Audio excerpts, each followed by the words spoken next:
Hello, everyone.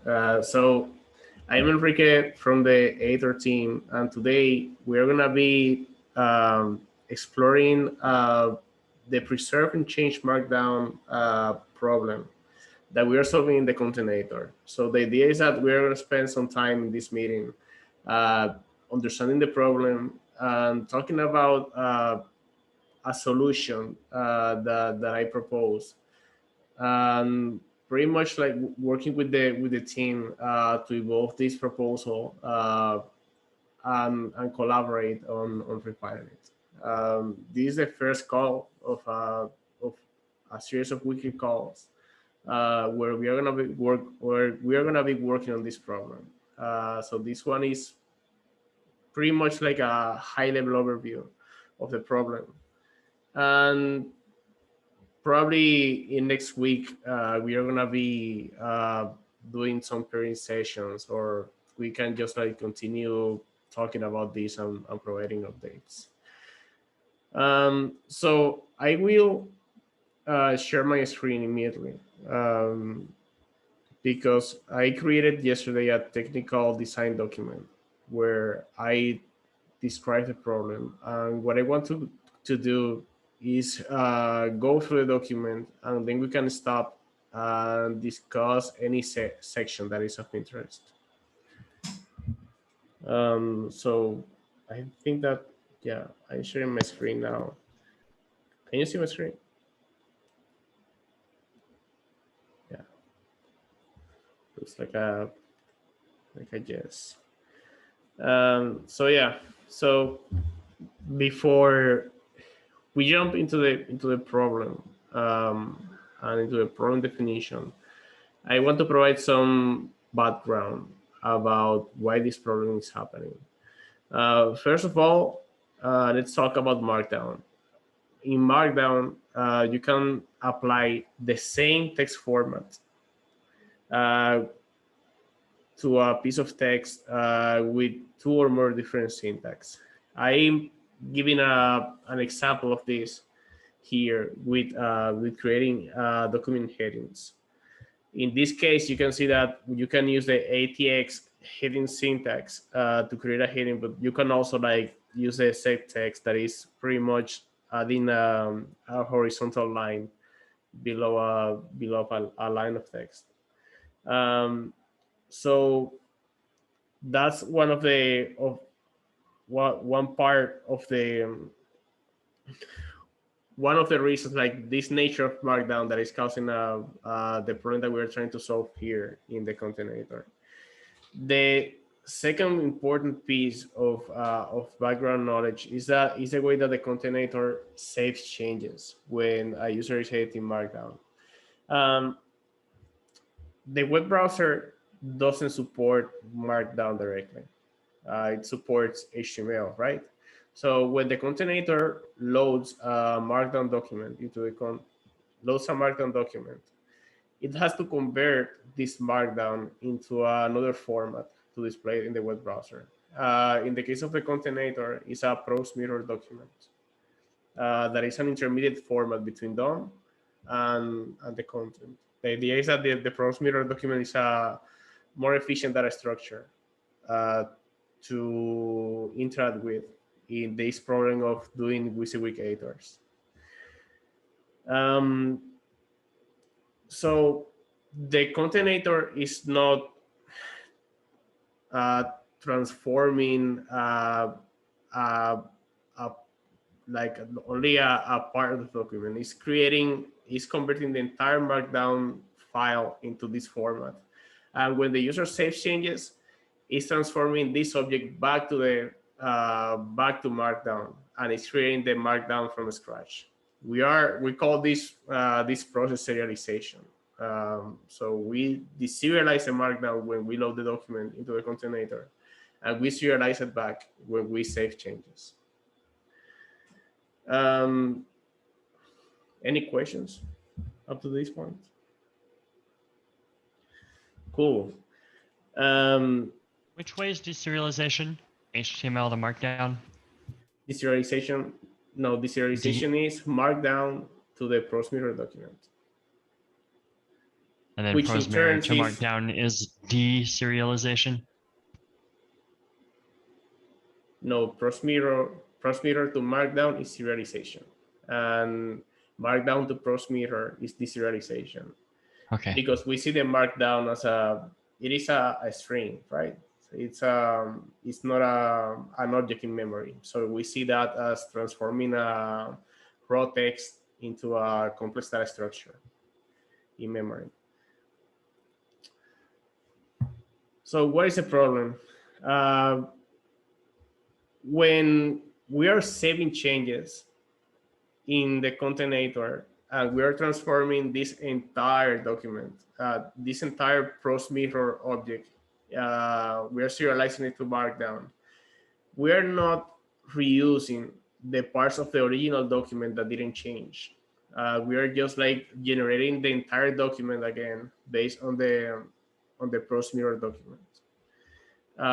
So that creates a situation where, let's say that the user has within that Markdown file, they have an ordered list, and they decided to define that list using um, this way of formatting ordered list, where the list marker you just like repeat 1 1 1 1, and then the Markdown renderer will create the right numbers when it's generating HTML.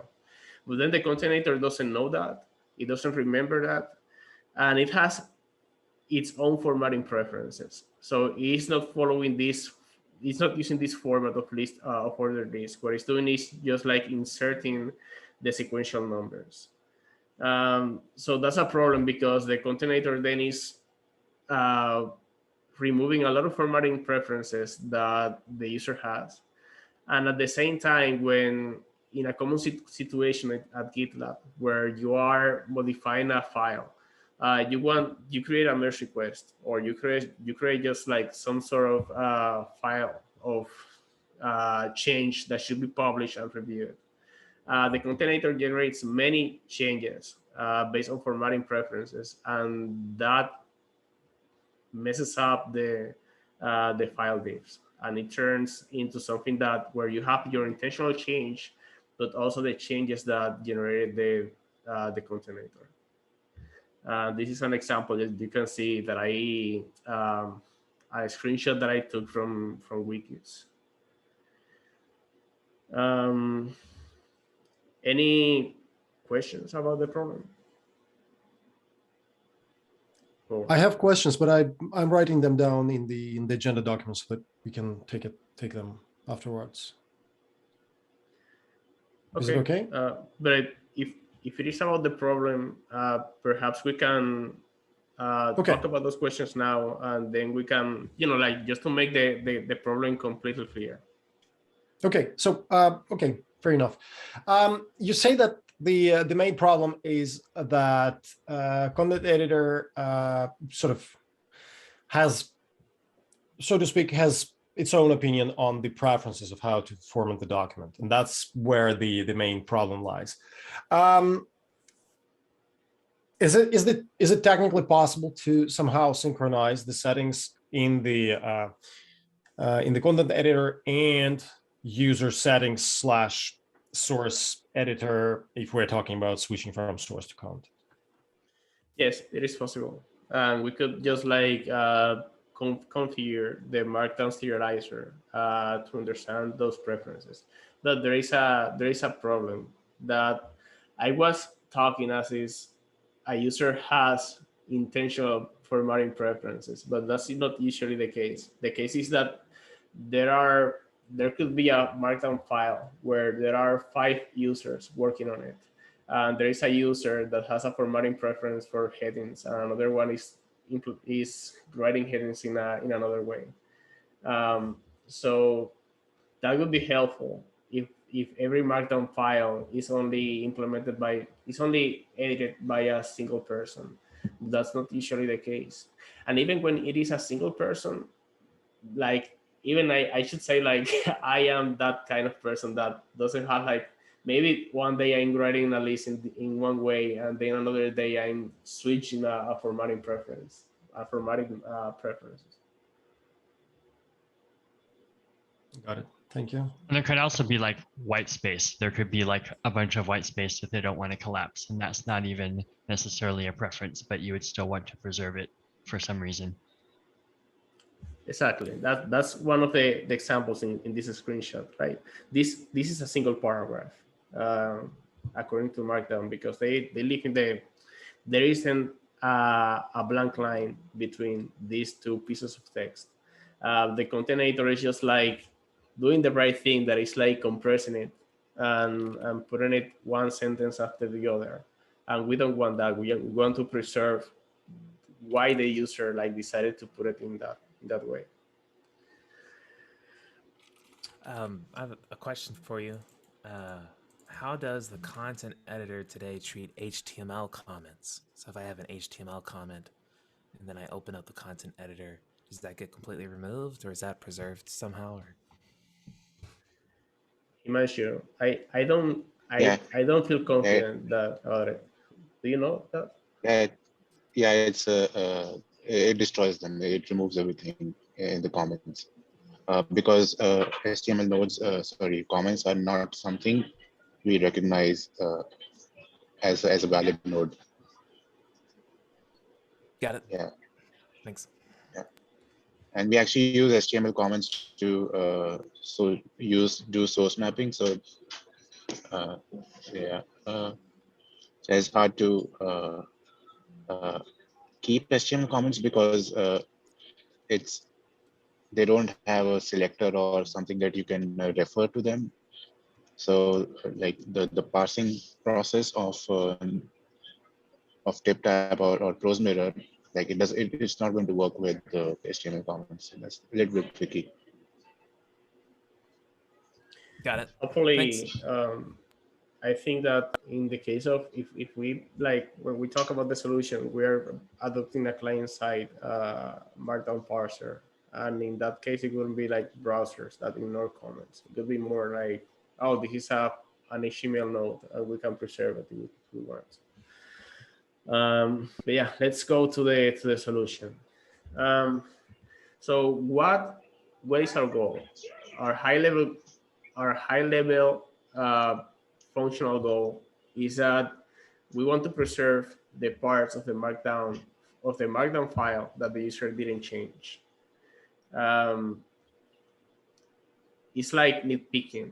If the user is working on a part of the document, we want to focus on that, and everything else we are recovering that content from the original markdown file, the unchanged one. What does that look like?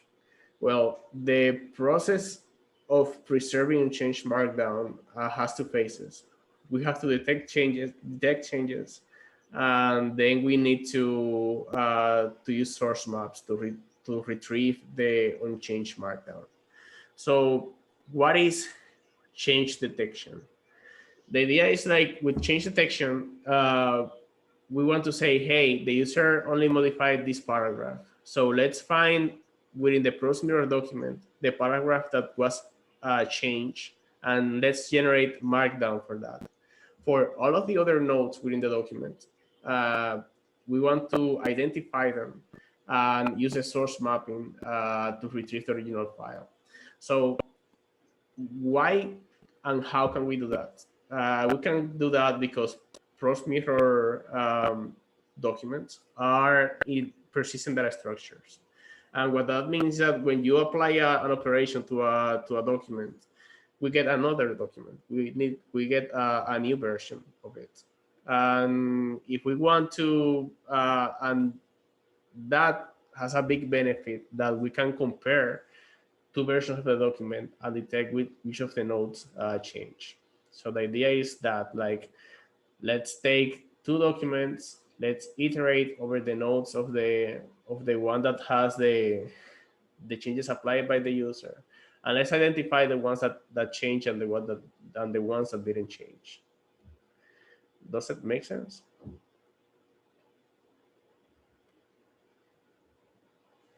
We can leave like the solution questions for the end, or if you have any questions now, it's also okay to to ask them. So we detected and identified what changed in the document. Now we need to find a way of saying, hey, you see this node? This node is related to this part of the source of the source of the Markdown file, the original Markdown file, that source that we converted into a Pros Mirror document.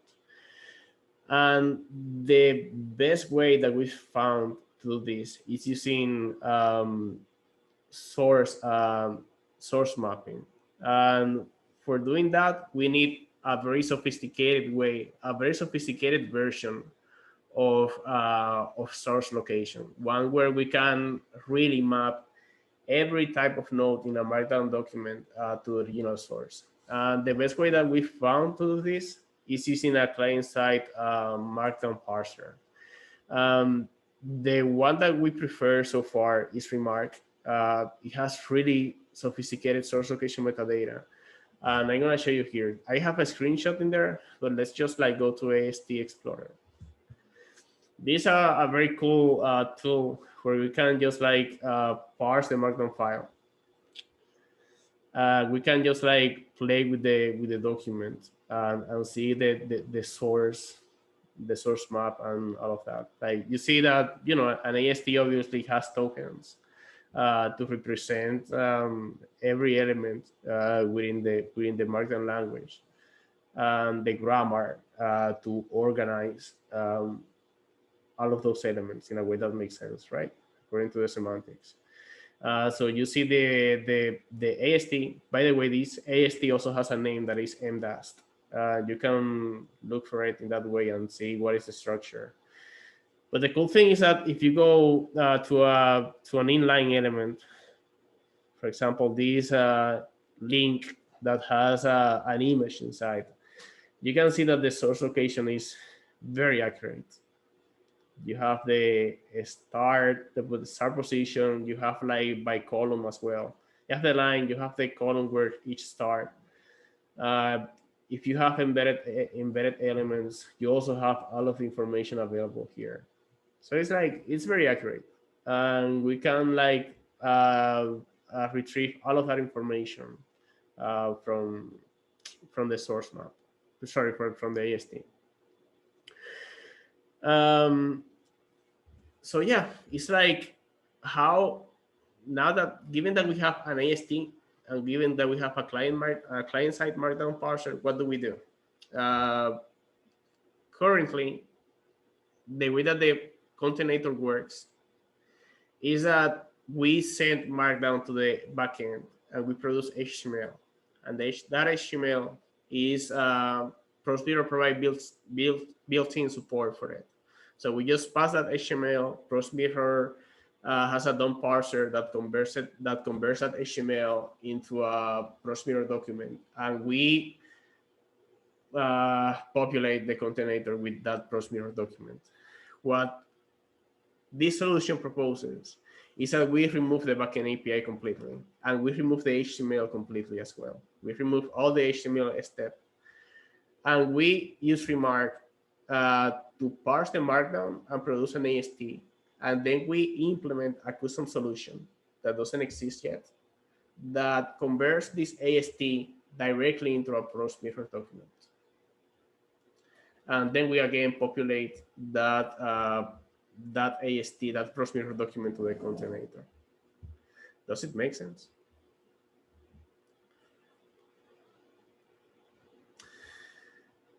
When in the other part of the cycle, we could I ask a question that may be silly. Where does TipTap fit in here? Is it just hidden?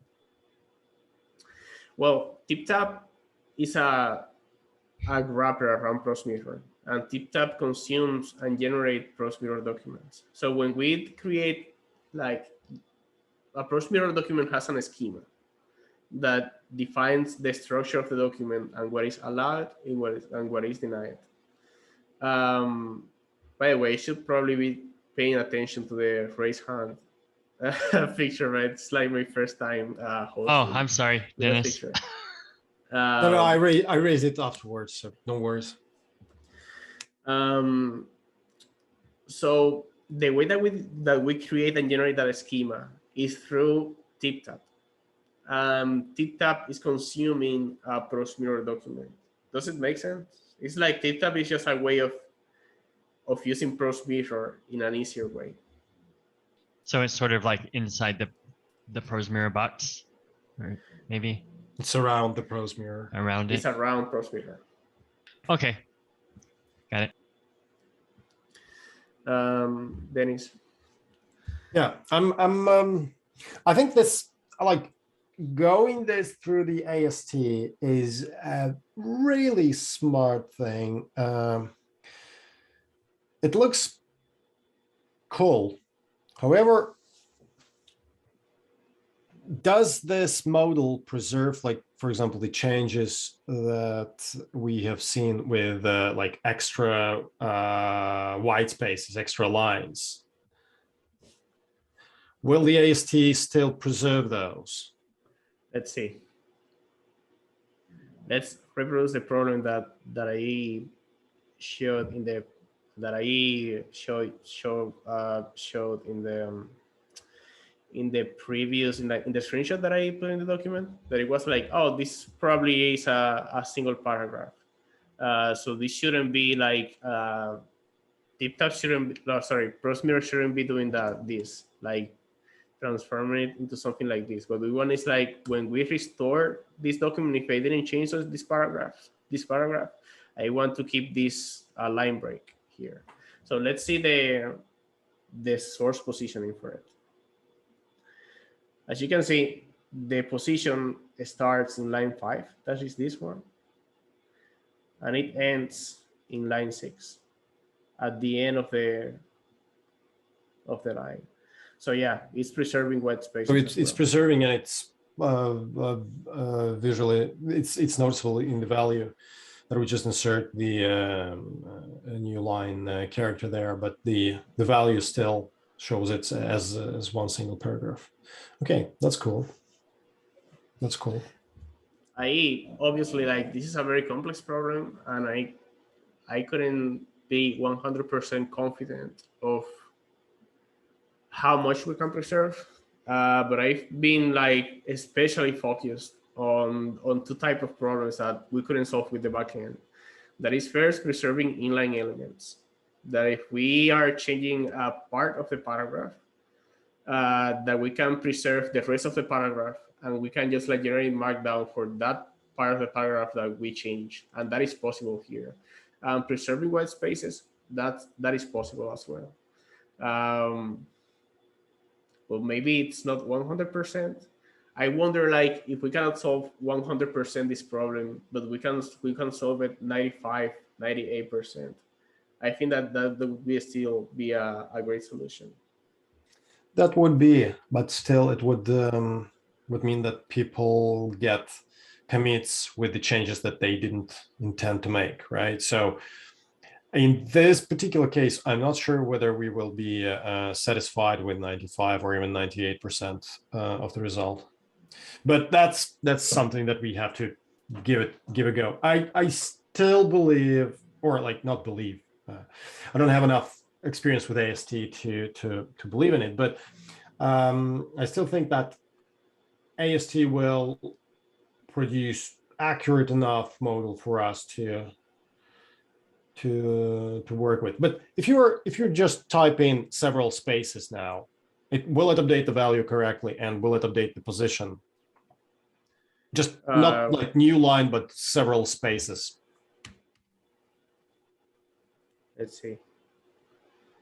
But I think this has a meaning in Markdown. Yeah, if you have a line end followed by 2 spaces, that's a BR. Right, but like in the middle of the sentence, like several spaces. Yay. Okay, so the value is updated. Cool. Nice. Okay, So let's move on. So let's talk about the other part of the cycle, that is from concatenator to markdown. So So this is the one point I was going to make is even that 98%, it'll at least be in the same area of the document they were editing. It'll never be like in a completely, different line or that's true. area. We can be 100% confident that in the notes, the block notes, and what I mean by block note is paragraph, list item, block quote, like all of that, headings as well, will be completely restored, because it's like we are, if there are inline elements, that's a bit more difficult. But when it is a block element, we just like completely retrieve it from the original source.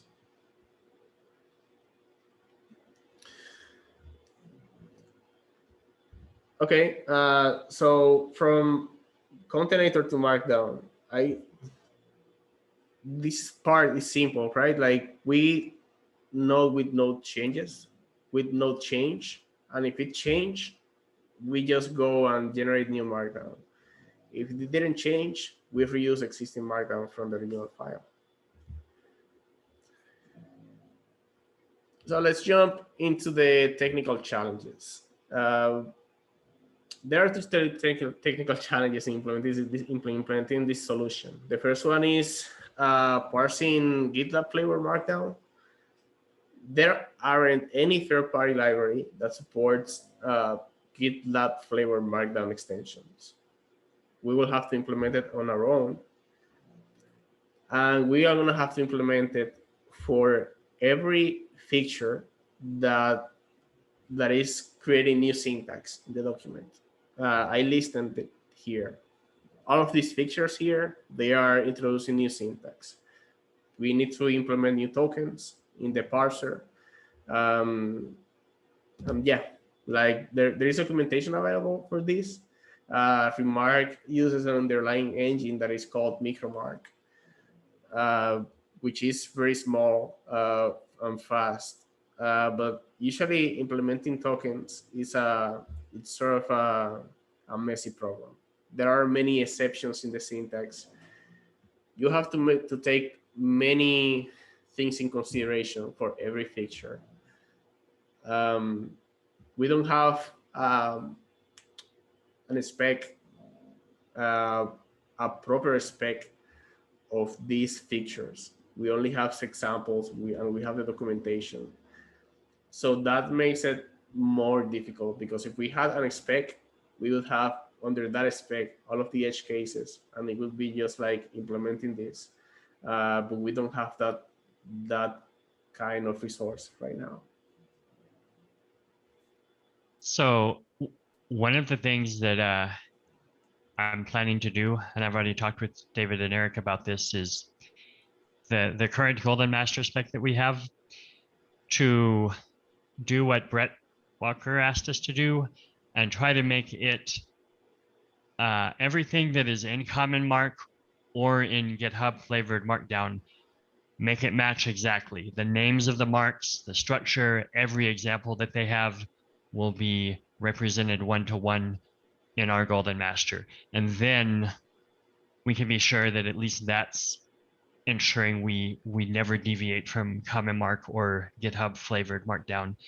And then just add only the superset of what is in GitLab flavored Markdown that you list here. So it's will that help with the problem you just said of like possibly regressing, of breaking other marks if we extend the AST for a new one, inadvertently? It helps. The Golden Master specs now um, have two parts: a Markdown example and an HTML example. We are skipping the HTML part completely in this solution, but we have a lot of we will have a lot of Markdown examples that we can use as the foundation to test the parser for each of these features. So it's just like using those examples and running the parser and ensuring that we are generating the correct cross mirror document for the markdown that the example provides. Does it make sense? Is there bugs that we could introduce possibly in our custom AST translator extensions that would not be caught, or that would be impossible to be caught by the Golden Master? Is there classes that would only be caught by a unit test or something? What do you mean by a class? Sorry, is there types of bugs that could not be caught by the Golden Master as we write these AST extensions for GitLab flavored Markdown? Yes. Look, I don't think that we will be taking a full advantage of the Golden Master, because the Golden Master has an HTML part and a Markdown part. So we are not dealing with HTML in this part. We would need a new version of the Golden Masters where Got we it. have the Markdown, and we will need, instead of HTML, we will need a serialized cross mirror document. Okay, I'm getting it. So does that mean with this new approach, the current Golden Master approach that uses HTML will not be useful at all, or it'll be useful if we pull the HTML out of the prose mirror, render it from the prose mirror doc? That's another way of putting it. Yeah, like we could do that. Like we could say, hey, let's pass a Markdown to the Markdown example to the Markdown parser. The Markdown parser generates a prose mirror document, and then we can generate the HTML with the prose mirror document and ensure that it's the same as the Golden Master. Gotcha. But like the case where it could never catch is adding a number of spaces in the middle of the line, because that will never be represented in HTML. They will always be collapsed back down to 1. That's right. It seems like the Golden Master is going to be really helpful at testing that our remark plus plugins and configurations is the same as the backend, and I think that's still really helpful. As part of the coverage and ensuring that the front end stays consistent with the back end. But we'll have to have, like Enrique said, another set of tests that are like Markdown to AST, and those will be probably unit tests. Yeah, that's right. That's pretty cool, because we can ensure with the Golden Master that we're displaying in the container the Markdown file accurately with other parts of application. And that's the whole point about WYSIWYG, right? To provide what you see is what you get. Dennis, your hand raised. Yeah, I'm wondering how this will work in case of the code snippets in the document. So code snippets, mermaid charts, will those survive this transformation? Because those are technically from what I understand, those are GitLab specific sugars as well. So probably those have to be treated somehow special as well. No. Okay, so when we pass the Markdown file, let's say that we have a mermaid diagram or we have a code snippet, we are passing, well, this is a way of declaring code snippets. So we will be passing something like this that contains, let's say that we have a mermaid diagram. What we are passing to the client side parser is just the code block. But this is a code block, code snippet, just like any other code snippet. We are not dealing with the special treatment that GitLab is providing. Right. Okay. Yep. Got it. Thank you.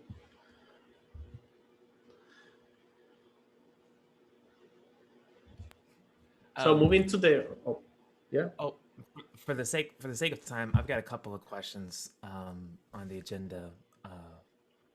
Should I ask them now, or do you want to move forward, or? No, please go ahead, Paul. Okay. One question was about referring to the detecting changes. So because this is a tree, let's say the user takes one node, cuts it, and moves it to the bottom of the document or something. how can we detect that, well, all the inner contents of that node didn't necessarily change? And it was just moved. Would we be able to do that? Are we able, is there some traceability between here's the original node of this and the new node of it? Does that question make sense? It makes a lot of sense.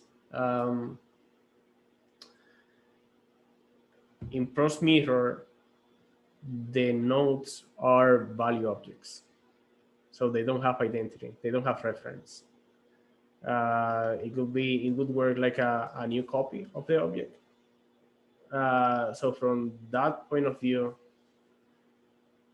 given that the source location is pointing to the previous part of the document, like to the place where it was before, I think that what will happen is that if pros mirror see two values that are identical in terms of the data that they contain, they will be the same. Although I'm wondering if that would be the case, because I guess pros mirror would treat it as I deleted this and I added a new thing, and I think I would imagine it's just going to just not preserve any formatting because it's treating as I just added a new thing, and there's probably nothing we can really do about it. I don't know. Yeah, that's a key part. If you cut content in pros mirror, it will just like put it as HTML on the clipboard, and then when you paste it again, it will be just like parsing that HTML from scratch and creating new nodes. So it will lose that information actually. That makes The only sense. point I was going to make is like, I know you have another question, Paul, but in that case, it'll still, even in the diff, maybe it gets reformatted, but it's still going to be a completely changed new portion of the document from like Git's perspective. Exactly. So it's kind of understandable, at least from, it's still not going to be changing a completely unrelated part of the document. The point Paul made was that like if the text part that you cut contains all those like extra spaces and things like this, those won't be preserved when you paste them to the new place. So that's the main issue. I'm not sure whether it's an issue or not, but that's just something that will happen. We will lose the formatting in this case.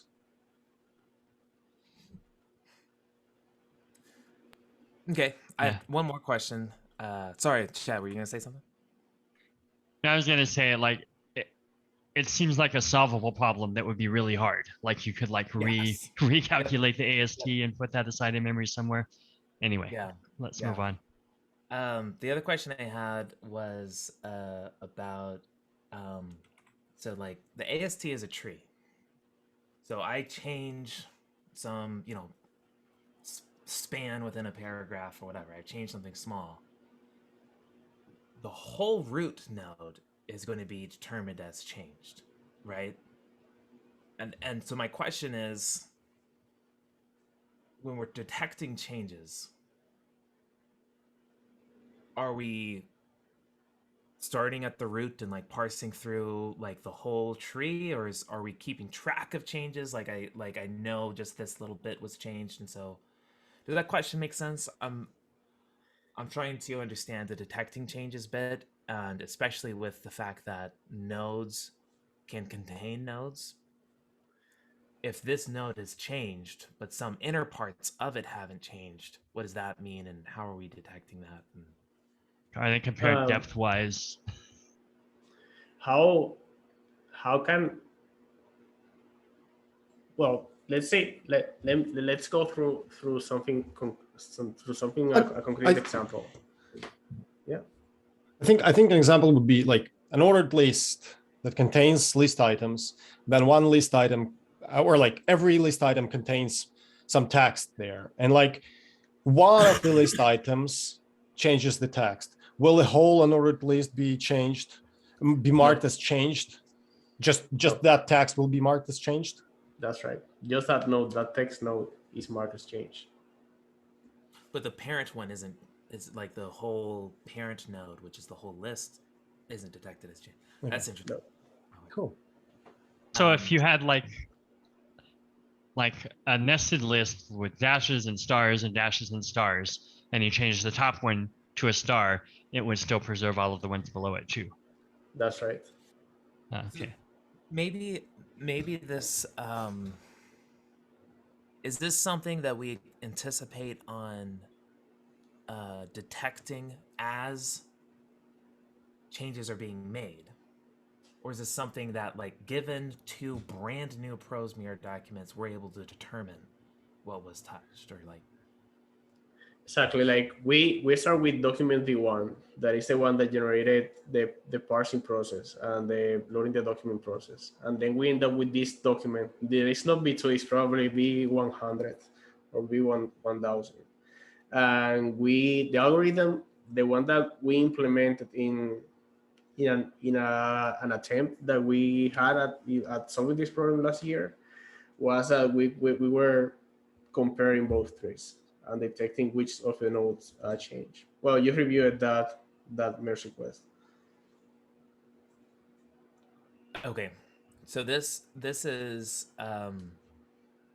is given two brand new documents that we're able to determine what leaves of the tree have changed. I think that would still imply that, like, the parents of the leaves have changed. Like, if I'm traversing through the tree, but I'm not. I feel like there's something I'm missing there with the solution you're envisioning. I think that what matters here is that a node that contains like other nodes, child node leaves, uh, doesn't have content on itself to indicate that the node changed. But Does wouldn't, it like, makes me adding a new child treat it as it's changed? Like, I don't know. Maybe we don't. Maybe I am overcomplicating it. So I'm coming from keeping track of changes in file systems, and so file systems is a tree as well, and those changes propagate up. Where, like, if I make a change on a nested file, it treats it as that folder has changed and that parent folder has changed.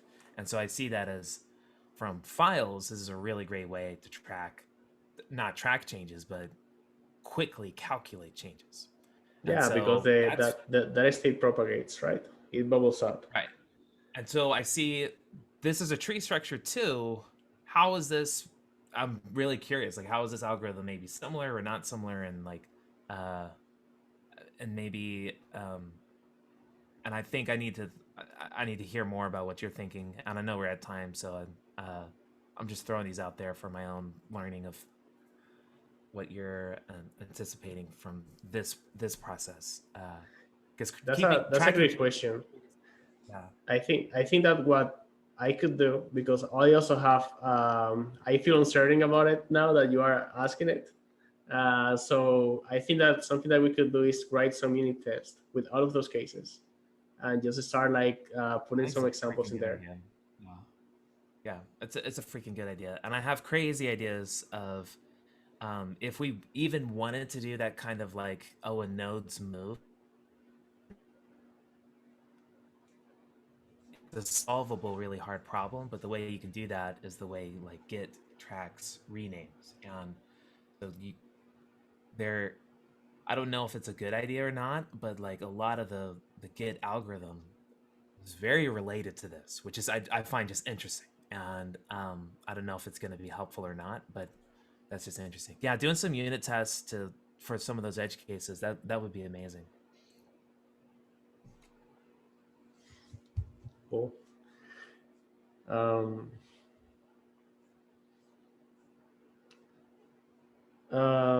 so I think that I want to take a note of that.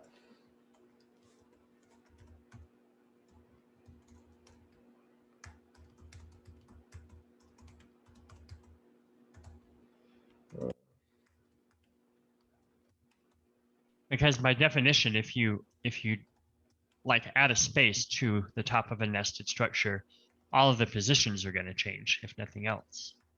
Right. Exactly. It's like all of the text nodes, like the position of those text nodes should propagate. But the way that pros mirror treats position, I don't think that it's like they decouple position from the tree itself, and it's calculated, it's computed. So probably that's something that allows the document uh, to be pristine, even when like the position changes, the position of the other nodes change. So that's something we would have to handle anyway when we write this serializer from AST back to Markdown. That's right. That's the core of change detection.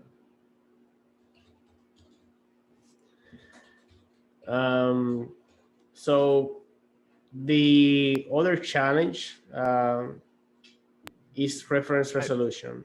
I have to hop off. I'm sorry, Enrique. I'm sorry I took the rest of your time, but thanks for everything. This is really awesome. Yeah, No, I'm looking thanks forward to for the awesome questions, Paul. I think that's gonna refine this solution, so we can delve a little bit more into that. Thank Yeah, you. thanks for this. I'll read through the rest of the document. I really appreciate putting together. It's really awesome, Enrique. I'll catch you later. See you. Well, chat. It seems like it's a 2 hours now. Oh, everybody quit. I'll keep listening. I'm up early anyway.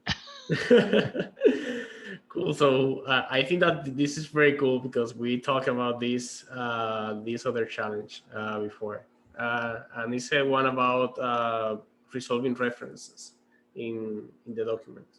So the idea is that GitLab flavor Markdown allows, like, you can use custom characters to reference issues and merge requests and milestones. And in the backend, the way that the backend parser resolves those references is by querying the database. And if the user has permissions to see those objects, then it will transform those characters into links. But obviously, we cannot do that in the client, as far as I know. So what this solution proposes is that um, we can just defer reference resolution to another stage. For example, let's say that we display all of those references in the content editor, and then when the user tries to interact with one of those references, we can query the backend through an API and to see if they, I don't know, to resolve the reference. And if the user doesn't have permissions, it stays like that. Otherwise, we display something about the reference. Another option is just like from the beginning, after the document is parsed, we can send a GraphQL query, and that's something an idea that you shared with me before. And is that, well, GraphQL, we can build complex queries that are querying like completely different resources in a single call. Yeah, we could Like get all of them in a single call. Yeah, so we could do that, and just like after we have the Proxmire document, we populate those nodes with the data coming from the backend. So I have one question. Like for a given reference, could the way it is rendered changed over time? Like if they change the URL structure or the route, they change the layout of the route, it could change over time, right? Yes, that's right. Right. So theoretically, it could change like while the document is being rendered. Like they roll out a new version of the backend that renders this particular route differently. But that's a It's a problem very, that very edge happens. case, but It is an edge case, but it's also a problem that we would have with issues, right? And merge requests, like when we're displaying an issue, and that's even catch. Like we are catching those rendered that HTML, so we don't have to query the database again. right.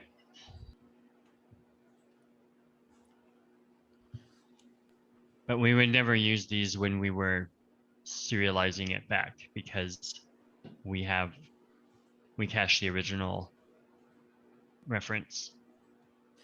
Yeah, and when we are rendering back to Markdown, we don't want to render the link. We only want to render the symbol that the user used. Right. Makes sense. So yeah, that's it, the second challenge. Well, if you don't have any other questions, the last section is about known unknowns, and this is about performance. We probably need to measure performance for rendering large Markdown files. This is something that can take even a minute in the backend, probably because of all of the reference and resolutions all of the reference resolution that is happening in the backend. In the client, it could take a lot of time as well. We need to make a decision about what we want to do about that. Maybe we can defer to an asynchronous task a background worker, and then we retrieve the result. But I don't want to make that kind of decision early. I would prefer to implement a solution and then do performance optimizations afterward. Yeah, always.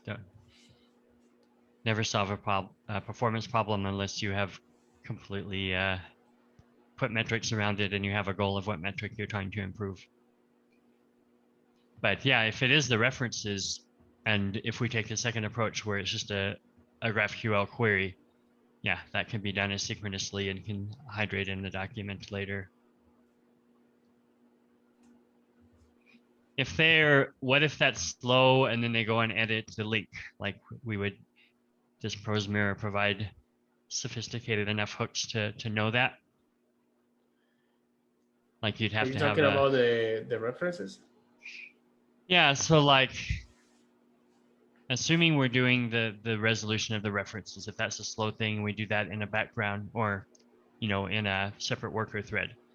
So we load the document, render it into Prose Mirror, and then all of the links are normal and they're not hydrated yet. We do the background process, the GraphQL query that's gonna go get the reference data. But then they go and change one of those references before that promise resolves from the background. Is that just gonna break everything, or? No, it shouldn't. We have two ways of solving that. We can make those references read-only, not as plain text. So they become tokens that are immutable from And the there's point still of view of the independent user. nodes in the Prose Mirror document that would move around if they moved anything around it. Yeah, they can copy and paste it, but as long as we keep the identifier, the symbol, we should be okay. Sounds cool. It's gonna be a lot of work.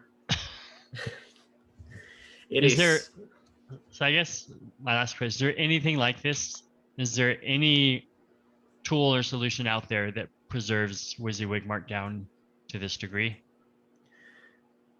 Not that I know of. I played with a don't get- couple and they all seem to screw up your Markdown. Like, That's right. The one that I played with was Netlify, and they messed the Markdown as well. so it's an That's right. unsolved problem. We're going to be the first ones to solve it. That's really exciting. I I want to see how that works. So yeah, that's it for this technical exploration. So that's all my part. Chat, thanks for coming and thanks for your questions. So yeah, we stay in touch about this, and I'm gonna try to provide some updates next week, this same time. Gracias, Enrique. Que tengas un buen día. Gracias.